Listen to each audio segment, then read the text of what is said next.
Je suis ça à la maison.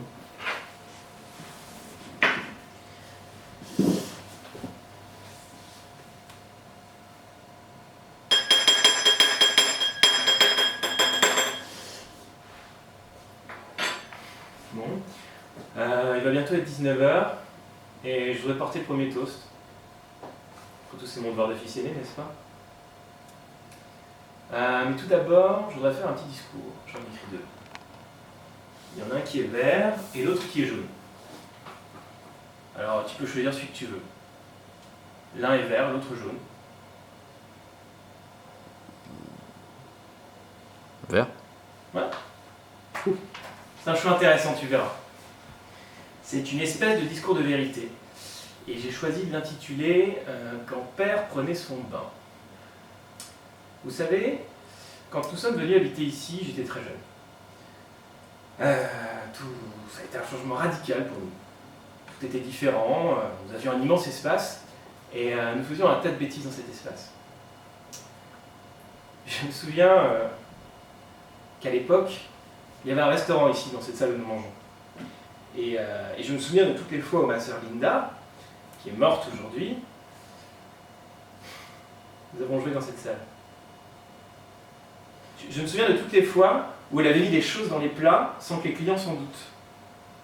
Et on attendait de voir leur réaction du fond de notre cachette. Et du coup, Linda à chaque fois se mettait à rire.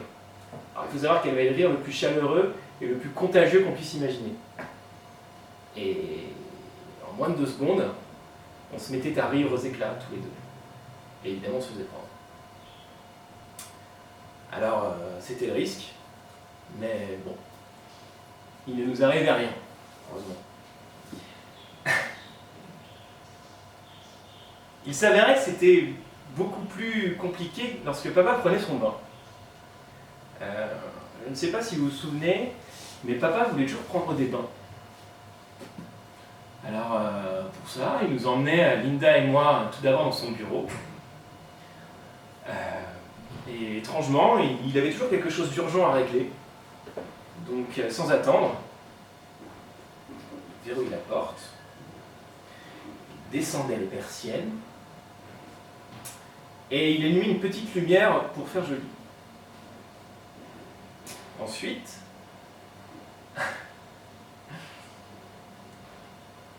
il enlevait sa chemise et son pantalon, qui était nu, et on devait en faire autant. Et après, il nous allongeait sur la banquette verte qu'on a mis à la poubelle depuis. Et puis il nous violait, et il abusait de nous. Il avait des rapports sexuels avec ses chers petits.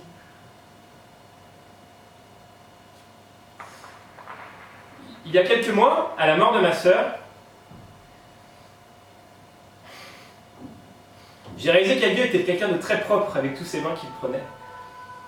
Et je me suis dit que ce serait bien que je le partage avec ma famille.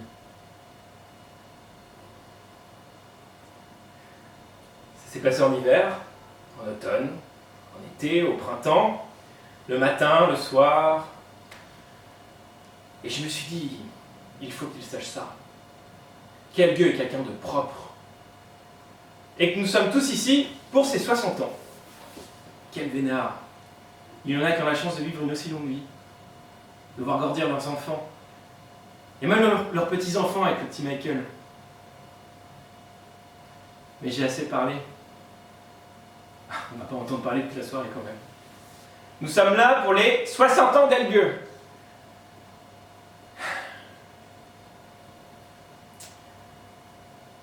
Merci papa pour toutes ces belles années. Et bon anniversaire.